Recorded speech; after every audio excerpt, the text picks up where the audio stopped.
Today is the day that I decided we're going to do some bullet testing, and this was brought about by a situation that happened to me. I had a neighbor man that called me a couple of weeks ago, and he said, "Man, I got an emergency over here. I've got a couple of coyotes and they are trying to kill some of my animals. Do you have any equipment that you could bring over real quick and take care of the situation?" I said, "I do. I got a sniper rifle, I got some sniper rounds, and I'll be over there just in a few minutes." So I grabbed what you see in front of you there, Remington 700. That's a 5R mil spec. And the only thing I had for bullets was my good old trusty sniper bullets, which is this bullet right here. 175 grain Sierra Match King, coming out of the tube at 2,600 feet per second. So I grabbed that up. This round right here, some of my nice hand loads, you can see that. It is a full metal jacket bullet with a very slight little hollow point. That's just where they draw it together when they form it. So it's a very thick skinned. It's designed to shoot through harder objects. It's a military style round. Sierra Match King won a lot of awards with that bullet because of its draw, its accuracy, how it's built, and very good bullet for shooting paper targets, and also basically the same thing that the military uses for their match grade sniper round. Unfortunately, that's all I had. So I drove to his house real quick, and sure enough, we had a couple of bad news coyotes out there trying to eat his sheep. I got down in position 250 yards out. We got a good still lay. They were sniffing around, and I guess he'd put some bait out or something. One of them sniffed around and put his nose down. I made a very good shot, lined up with his front leg just like you would on a deer, dead center in his body, and lined up with that front leg, so good lung shot, and it put him down pretty hard. And the second coyote came over and wanted to have a quick sniff of him. By then I already had the bolt operated, another round in the chamber ready to go, finger on the trigger, and the second one came over, made a sniff, popped him in the exact same place. Now here's the bad part. This is the part they won't tell you when they're sitting around campfire or at work and they tell you about, "Oh, it's fine, you can use a sniper round for anything, it's fine." They won't tell you that when you get there, you got to take out your pistol and finish the job. So you telling me that you shot 175 grain Sierra Match King, a sniper bullet, through coyotes, and it just smoked right through them and put them down, but it didn't finish the job, wasn't a humane shot. That's what I had available. I took care of the job, finished it off with the old 45. So, for those that tell you you can just buy the Sierra Match King in a 175 grain match grade bullet, use it for sniping, use it at the range for paper punching at 1,000 yards, those are true. But when you break it out and try to go deer hunting with it, or shoot coyotes, some kind of a thin-skinned animal, it's going to smoke right through him, and it is not going to put any energy in that animal. Did it go through the lungs? Yes. Would the animals die eventually? Yes. Is it a very good, clean, humane way to take out an animal? No, it's not. So today what we're going to look at is the alternative. Now the alternative for me, this is a new bullet for me, but it's one that I wanted to try to teach you about today. I'm an instructor, been an instructor for years, and that's kind of my forte. I taught electronics, but now I'm teaching about bullets. So today's bullet for the varmint is a much different bullet. Now we're going to be running 110 grain VMAX. This is built by Hornady, and I've got the amount of powder that I use, but basically we're going to come out of the tube at 3,200 foot a second. Now the difference in these two bullets is that Sierra Match King is designed with a thick wall jacket. It's a hard bullet that can hit stuff and go through it. This is a different animal altogether. This is a hollow point ballistic tip bullet. That means it is a true hollow point, and then they slid right into the hollow point that little round red plastic tip to make it very aerodynamic. But as soon as that red tip touches anything, it's going to push back on that thin copper jacket, and it's going to be just like suicide doors on an old-timey car from the 30s and 40s. As soon as that copper starts to come back just the least little bit, and it's traveling at 3,000 feet per second, it's going to peel that copper jacket back, and basically it's going to try to explode. It's going to be like an exploding bullet. So that is going to be much better. So it's faster. We're going from 2,600 foot a second up to 3,200 foot a second. Much faster bullet. It hits the same point of impact, believe it or not, at 50 yards. I've already sighted both these in, and they will do a fine job. And that's what we're going to do today. We need to have something to shoot. I couldn't get any coyotes after I did that. Coyotes in our neighborhood have decided they're not going to hang around. So what we're going to do, we're going to take these and shoot them into a chicken. I've got a chicken from the store. We've got some family members that work at a nice chicken factory, and they have provided me with some whole chickens. So the comparison today is the bullet you see on the left, which is the Sierra Match King. This one is designed for sniper use and for precision target work. It has won many awards for that. And we're going to compare that directly to the bullet on the right, which is set up for varmint. You can see that says VMAX. So the brand on the left is Sierra. The brand on the right hand side is made by Hornady. And that 49 grains that you see of powder there, that's a H4895. That is book spec max. So do not follow my recipe for bullets. Use your own book, your own skill level, your own training. Get with somebody that knows what they're doing, and get it done that way. So we're gonna get this all set up to make the shot. I'll do dual cameras. We'll have one down there looking at the backside of the chicken, and then I'll let you see. I'm shooting from inside the house. It's too cold to be outside right now, and I don't want to bother the neighbors. So we're shooting from inside the old whimsical farm house, so I can enjoy my hot coffee and hot wood stove in the background. So we'll get after it. See ya in a few minutes. Over and out for now. All right, we're going to give this a test now. I don't know if you can see it out there, but we'll try to zoom out a little ways. Zoom out way out there and see if you can see the target. We're at 50 yards. Zoom him out there good. 50 yards, and there's Mr. Chicken. He is laying over on his side. Laying over on his side, taking a nap out there, breast facing me.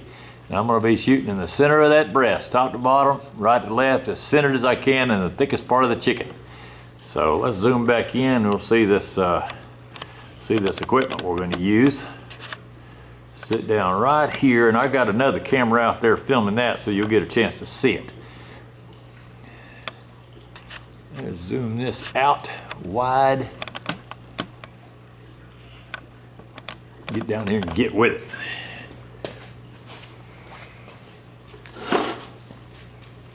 First shot of the day is going to be the actual sniper bullet, the Sierra Match King 175 grain. Sit down here and get out of the way so you can see. Hat's going in reverse. Everything's set up here. Let's go forward with that. Safety is on. Close it. Open and check. Make sure we got a live round. Live round. Okay. A little bit of hearing protection just in case it gets loud. And it will. And let's smoke that chicken out there. See if I can pick him up in the scope. Oh, there he is. No problem. It's a 12 power super sniper scope. I've got him centered up, top and bottom, right and left. And camera's out there watching. We'll let these leaves clear. The wind is blowing. Let's go for a shot with all this power and a hard bullet. It should shoot right through that and not put very much energy in the chicken. Here we go. 5, 4, 3, 2, 1. Okay, looks like it moved him a little bit. Brass going to the table. Okay, here we go with chicken number 2 and the second bullet. This is going to be the VMAX bullet, shooting at 110 grains a bullet. and traveling at a speed of 3,200 feet a second coming out of the muzzle. So this is a hollow point bullet with a ballistic tip. We're hoping for much better results. Let me go ahead and zoom out so you can see that chicken out there. See, that's chicken number 2. He's resting in the same exact position as number 1. Laying on his side, taking a break, just resting, just chilling. Now we'll get into position. Sniper's gonna go to work. That's me. And see what we can do with bullet number 2. First one was a very good hit. I'm anticipating the same thing with a nice 12-power scope. 50 yards, not a hard shot. Going in hot with the VMAX. This is a varmint load. Safety on. Close it up, verify. We got a hot round in there. Hearing protection. All right, he's laid out, ready to die his second time. Okay, safety's good.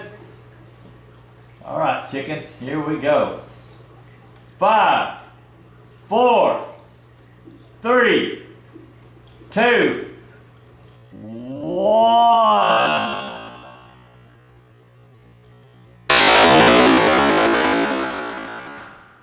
Oh boy. Now I can see already we got a huge difference in those 2 loads. A huge difference. First I take my ear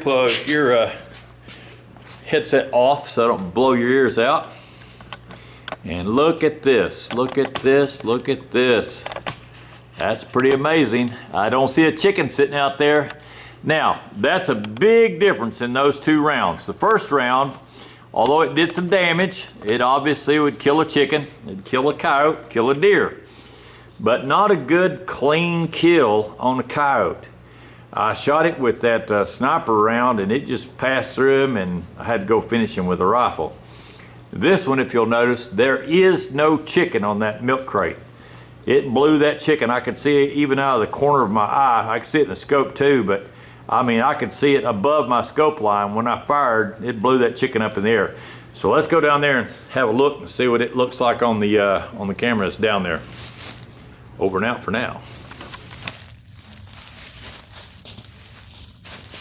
Wow, that got very serious. All right, let's zoom back out just a little bit. If I can, zoom out just a little. Let's look at the tree, see if we did anything to the tree. And notice the crate, it blew it over, and I see pieces of chicken here and there. Where did the chicken go? Let me zoom this out a little bit. I don't see any chicken. Did he go over the fence? Where is the chicken? Man, I am impressed. Where is he? Oh, there he is right there. Good night in the morning. Now that is a serious kill on that chicken right there. We're gonna have to analyze him. Let me get something to lay him out on. We'll get our milk crate here. Sit down here and do this very analytically. Grab him by one leg here. Put him up here. We want to do this like a surgeon would. First off, we'll get the leaves off of him. I didn't anticipate all that. Get some of the leaves off of him so we can tell front from rear. Golly, that Hornady VMAX, man, that is the dope right there. Next time my neighbor calls me to take care of a coyote, I will have me a VMAX loaded up to 3,200 foot a second, whatever powder.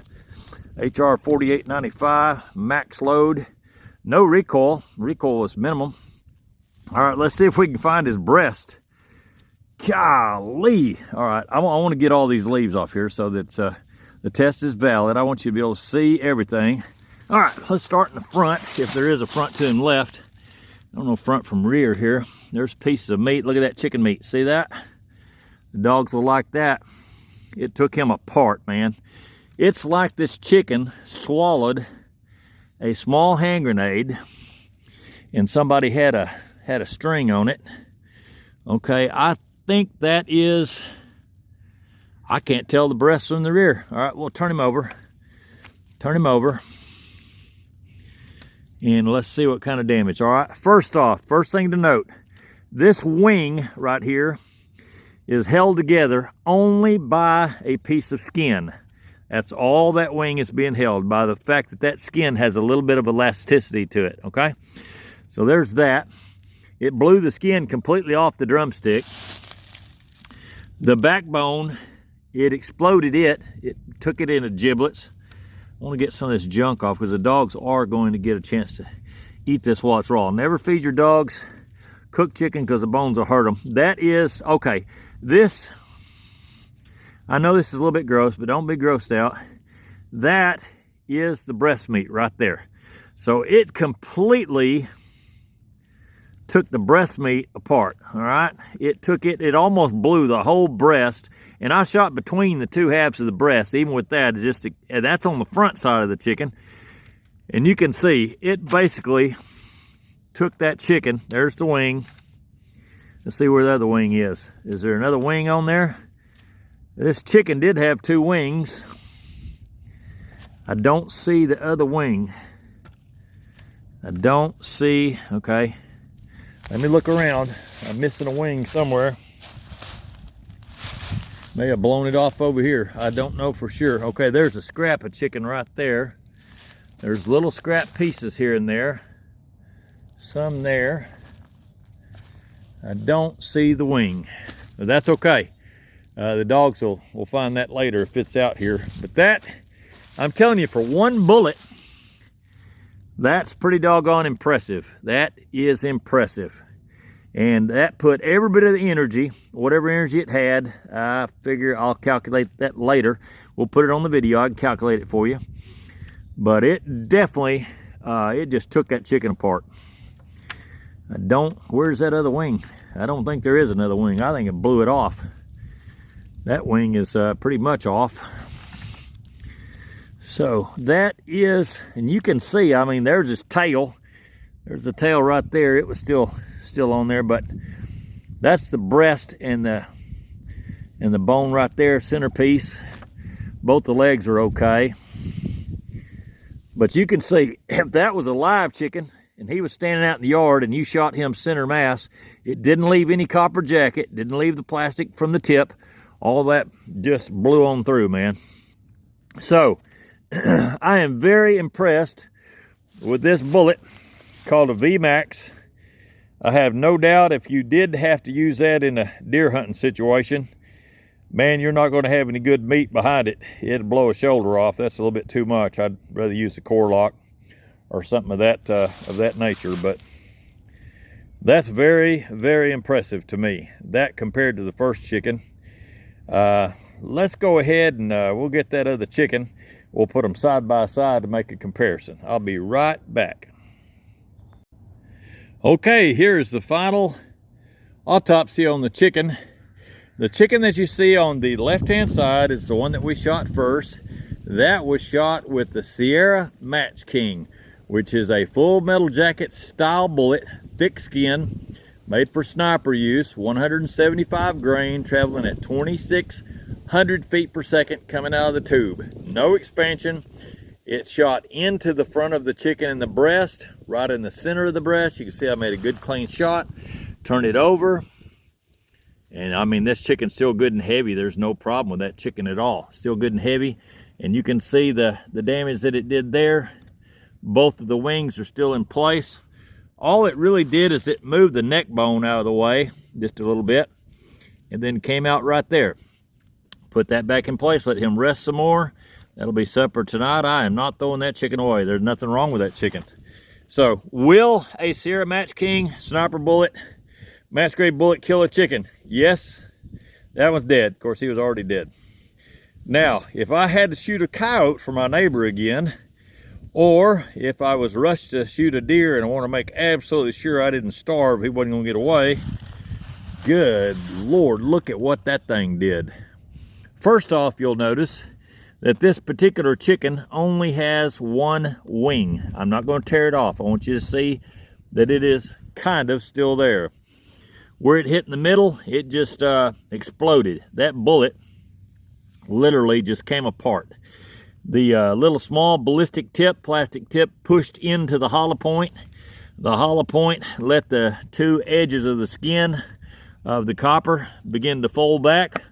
Once they folded back, traveling at 3,100 feet per second, it became just like swallowing a grenade. So if you have to shoot a varmint, a coyote, or a wolf, or something in your neighborhood that's a bad thing that really needs to be taken care of, Hornady VMAX 110 grain out of a 308 rifle. You are shooting that bullet at the same speed of an M16 or an AR-15. 5.56 comes out of the tube at 3,200 in a standard military format. So we are putting out a bullet that is not a 55 grain. It is exactly twice that in weight. 110 grain, showing up with quite a bit more authority. Now, I don't even need a 223, man. If I want to go 3,200 foot a second, I've got the bullet to do it. Does it shoot to point of impact? It was exactly at 50 yards, the same point. I made no changes to my scope, no changes to holdover. It shot the exact same point. Now, it'll change with distance, but I did do some street lock work with it and found at 800 yards, my sniper bullet needs a correction of 8 mils of lift, 8 mils lift up on the scope, and this bullet is calculated out at 7 mils. So it gets there a little faster and gets there a little bit more level. So we'll try that out on the next trip to Vets range. But I thought you'd like the difference. Now you can see that is a huge difference. Full metal jacket, military style sniper bullet, varmint style bullet. This one built by Sierra. They probably build one like this too. But this is Hornady. I love me some Hornady bullets, man. And they got the book to go with it. And Sierra's got a good reload manual too. But between those two chickens, if I had to roast one and present it to my wife, I'd definitely go for the one that I shot with a sniper rig. The one on the left. Put a little piece of garlic or something over that bullet hole and paint it with butter good. Cook it on the smoker. She'd never even know. Maybe a piece of bacon to cover up that hole with a bacon band-aid. So I hope you enjoyed this video, and please tap that little like, subscribe button, and we'll see you on the next video. Over and out for now.